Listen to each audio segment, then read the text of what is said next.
Nice. Magandang araw po mga kauplok at sa aming mga magiliw na taga-subaybay. Ngayon po ay muli kami nagbabalik para sa aming electrical wiring tutorial. So sa previous po namin na ginawa ay gumawa po tayo ng how to energize magnetic contactor with selector switch and push button spring return ng start at stop. So ngayon po ay mag-additional ulit tayo ng mechanical timer switch at ng ating overload relay. Oh my God! Wow!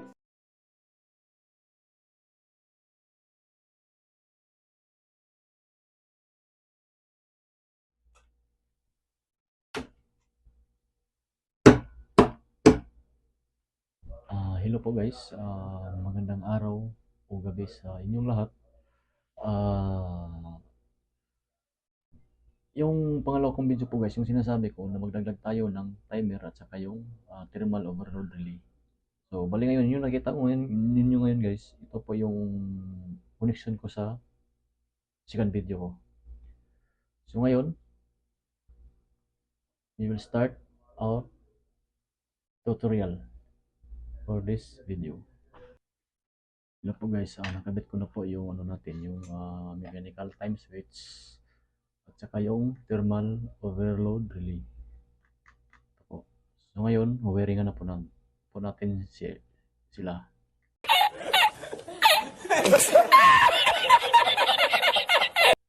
So, unang gagawin natin, itong timer natin, kailangan natin to supplyan ng power para ma-energize niya yung mechanical time niya para gagana yung orasan. So ngayon, ang natin gagawin is wiringan natin. Galing dito sa fuse sa input, papunta siya sa terminal number 8 ng timer natin.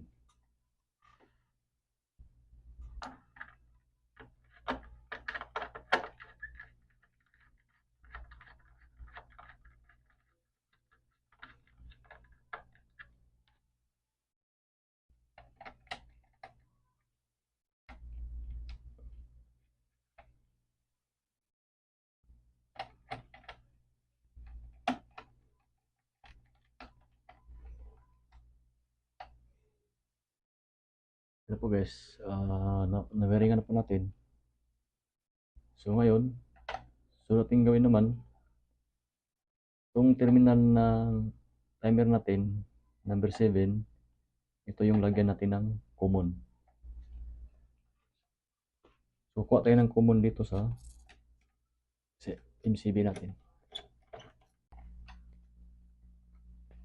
Yan na po guys, nakabit na po natin galing sa selector switch. Yan po. Yan. Nakabit natin papunta dito sa timer natin. So sunod natin gawin, galing dito sa number 2, dito sa timer natin, siya yung ipapunta natin dito sa coil natin, sa contactor dito sa U1. Kasi nga, itong number 2, ito na yung switching niya sa timer natin. Number 2, ito yung output niya.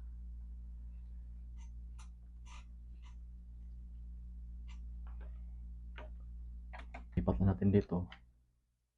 So natin gagawin, itong 96 dito sa terminal overload relay natin, na normally close din, siya naman yung ipapunta natin dito sa selector switch, yung tinanggalan natin kanina.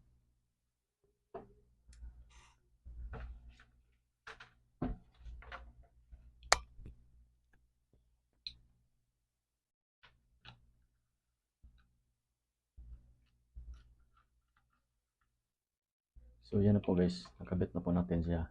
Galing 96, papunta dito sa selector switch natin. So ngayon, ang gagawin natin, mag-jump tayo dito sa kabila, sa auto position, kasi nilagay natin siya sa manual position. Para magagamit natin yung output niya papunta sa timer natin.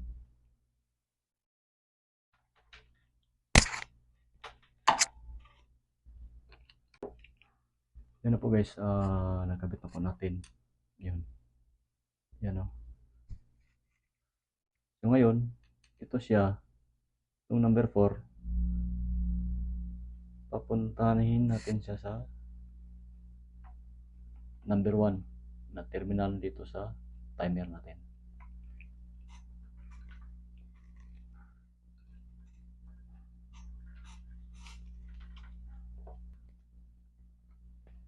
Yan na po guys, nakabit na po natin galing sa selector switch. Yan po. Yan. Nakabit natin papunta dito sa timer natin. So sunod natin gawin, galing dito sa number 2, dito sa timer natin, siya yung ipapunta natin dito sa coil natin, sa contactor dito sa E1. Kasi nga, itong number 2, ito na yung switching niya sa timer natin. Number 2, ito yung output niya.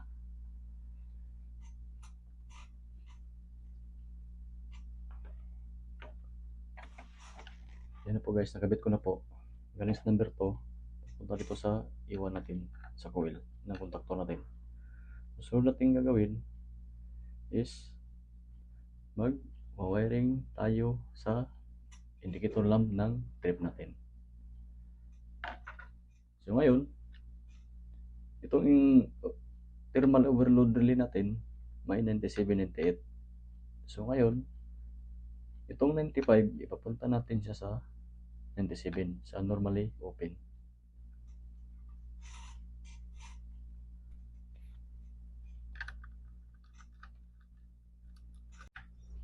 Yan po guys, nakabit na po natin 95 to 97. Yan po.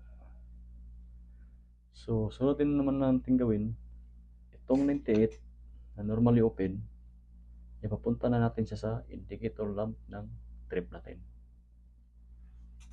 Nakabit na natin yung indicator lamp ng trip natin. So ngayon, ititesting na po natin itong timer natin, yung auto. Power on, selector switch, auto position. So ngayon, hindi pa kasi pumapalo. Imamanual muna natin dito sa timer natin sa mechanical. Ikutin lang po natin clockwise.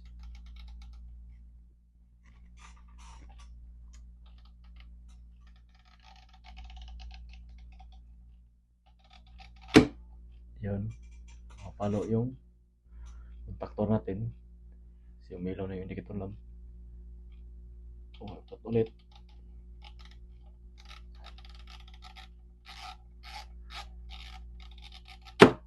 Off.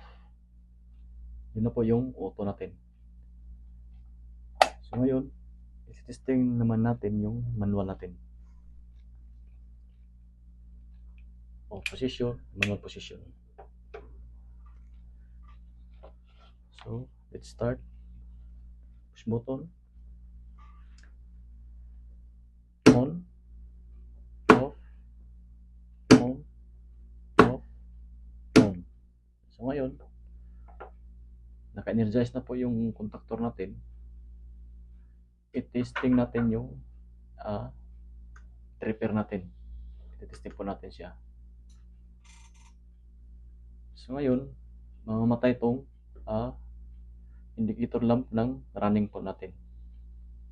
At iilaw naman to yung trip natin, indicator lamp. So, testing natin manual. So, ngayon, trip. Reset. Start. Yun. Ibig sabihin, gumagana yung trip natin dito sa thermal overload relay natin. Okay guys. So guys, may dagdag pala ako. Bali yung ginalaw lang po natin kanina, dito lang po tayo naggalaw sa selector switch natin. Wala na tayong ginalaw dito sa natin, sa push button natin sa start at saka stop. Okay. Sa next video po guys, gagawa po tayo ng duplex pump. Yung salitan yung contactor natin, salitan yung under ng contactor natin sa next video po. At maraming salamat po and God bless.